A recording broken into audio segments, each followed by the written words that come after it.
아마샤가 예후의 손자 여호아스의 아들 이스라엘의 왕 요아스에게 사자를 보내 이르되 오라 우리가 서로 대면하자 한지라.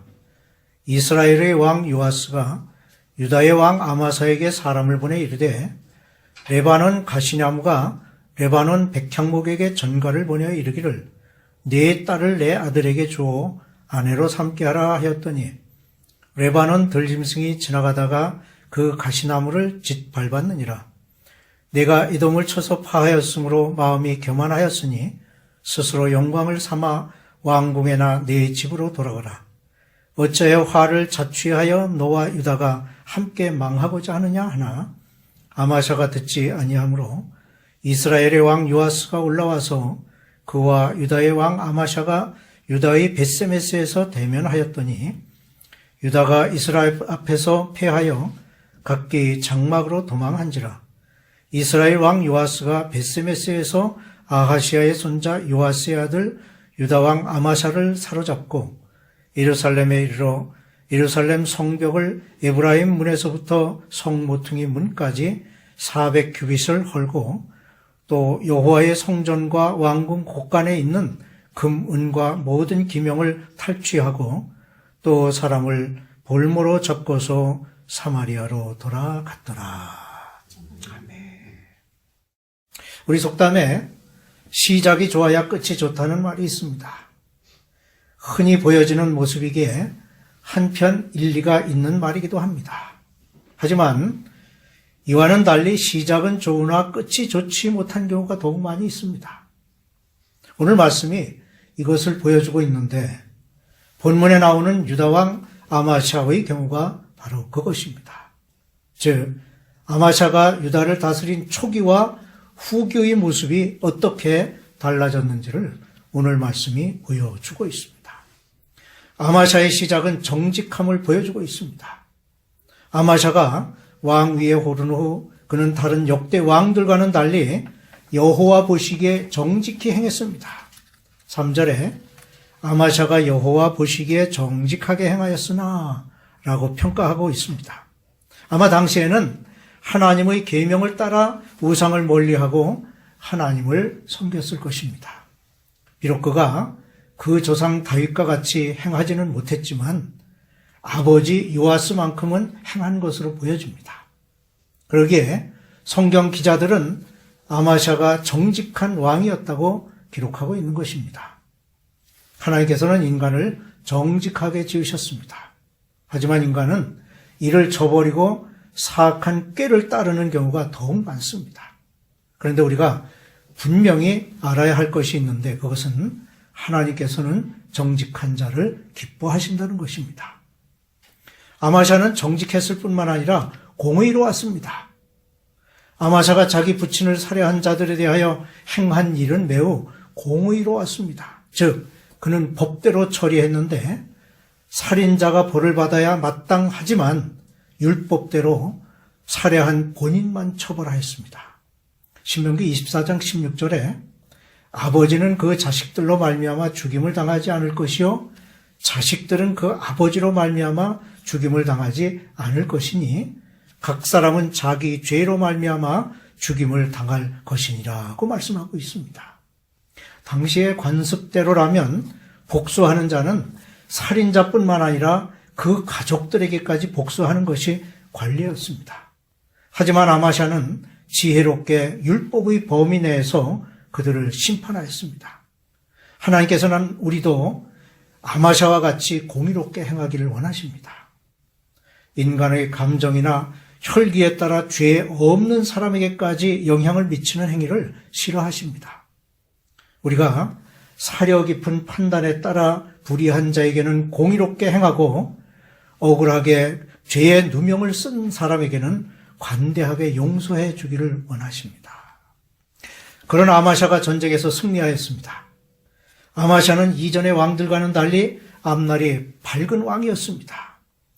이를 증명하기라도 하듯이 그가 에돔과 싸워 큰 성과를 거두었습니다. 이 에돔은 여호람이 통치하던 시대에 반란을 일으킨 족속입니다. 역대하 25장에 보면 아마샤가 선지자의 도움을 받았으며 그의 지시를 따랐음을 알 수 있습니다. 이와 같이 하나님의 뜻을 따랐기에 큰 승리를 거둘 수 있었던 것입니다. 하나님께서는 자기의 뜻에 순종하며 그분의 인도하심을 받기 원하는 자들을 기뻐하십니다. 그러므로 우리 또한 하나님의 뜻에 따라 살기를 힘써야 하겠습니다. 이와 같이 아마샤의 시작은 대부분의 사람들이 그러하듯이 모범적이었습니다. 그러나 그 끝은 그렇지 못했습니다. 4절에 산당을 제하지 아니하였으므로 백성이 오히려 산당에서 제사를 드리며 분향하였더라고 말씀합니다. 아마샤 역시 그의 말년에는 선왕들과 마찬가지로 하나님의 은혜를 배반하고 우상을 숭배했던 것입니다.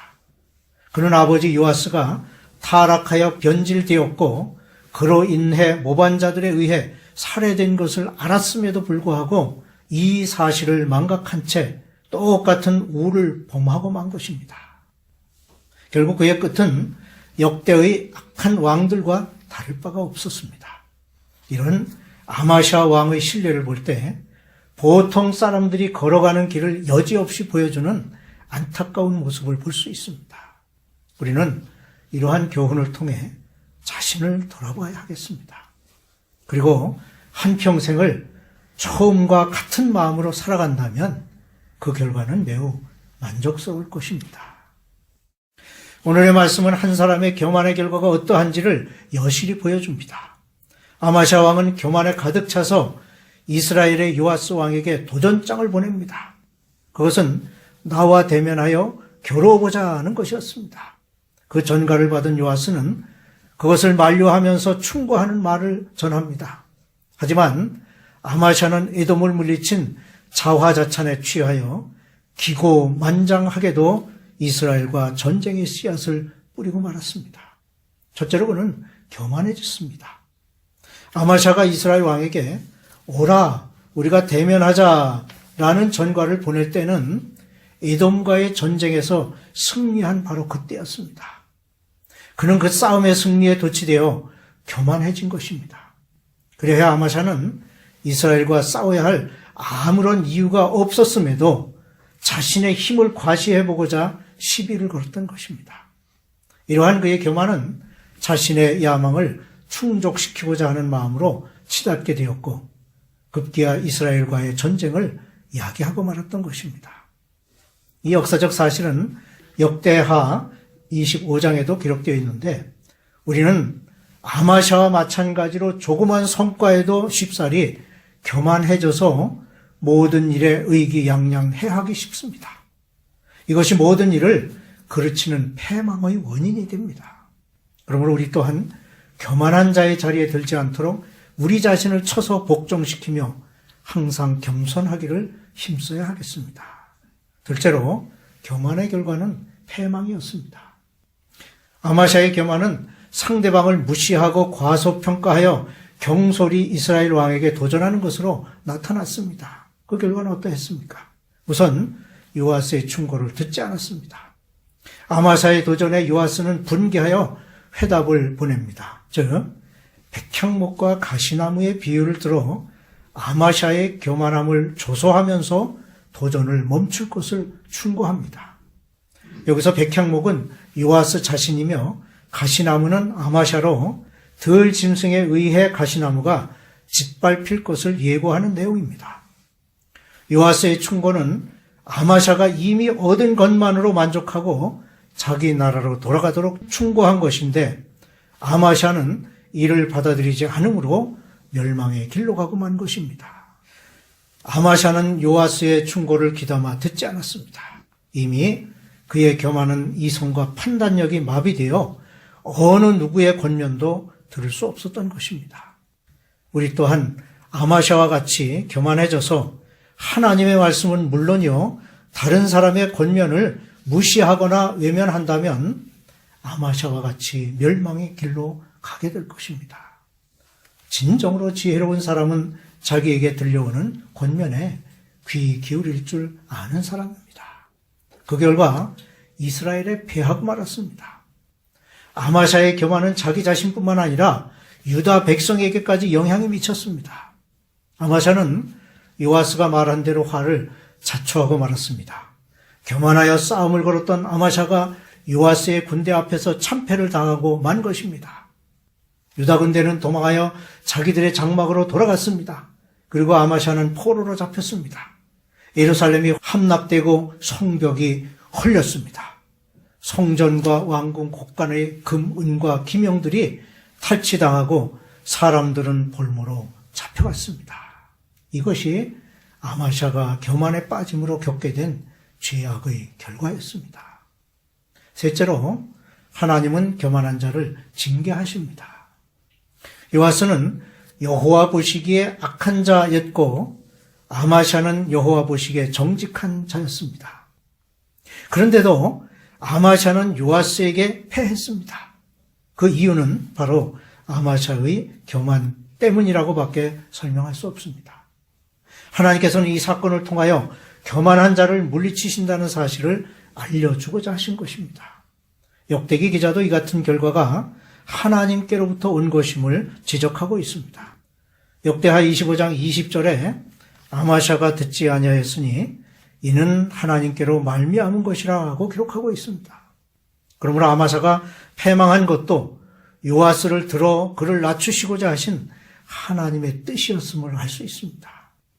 우리는 교만에 대한 하나님의 뜻을 성경 곳곳에서 접할 수 있습니다. 에레미야 13장 15절에는 너희는 들을지어다 귀를 기울일지어다 교만하지 말지어다 여호와께서 말씀하셨음이라고 경고하고 있으며 잠언 16장 18절에는 교만은 패망의 선봉이요 거만한 마음은 넘어짐의 앞잡이니라고 가르치고 있습니다. 우리는 아마사의 경우를 통하여 보는 바와 같이 교만이 패망과 실패를 잉태한다는 사실을 절실히 깨닫게 됩니다. 그 실패는 인간이 자초한 것이지만 하나님께로부터 오는 징계입니다. 우리가 교만해지면 그것은 하나님의 영광을 가리는 일이 되며 하나님께 대한 올바른 태도가 아닙니다. 또한 그것은 우리와 함께하는 이웃에 대한 태도도 아닙니다. 왜냐하면 한 사람의 교만은 그 주위에까지 악영향을 끼치고 전염시키기 때문입니다. 그러므로 우리가 취할 태도는 겸손함입니다.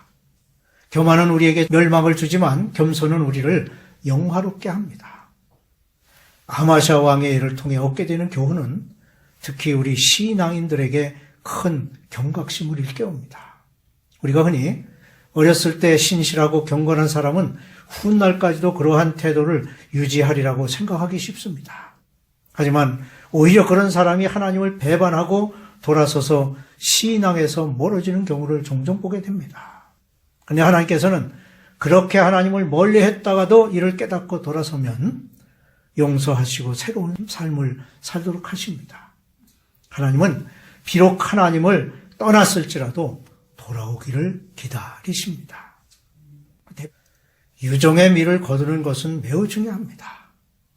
우리가 흔히 쓰는 말로 용두사미가 되어서는 아니 될 것입니다.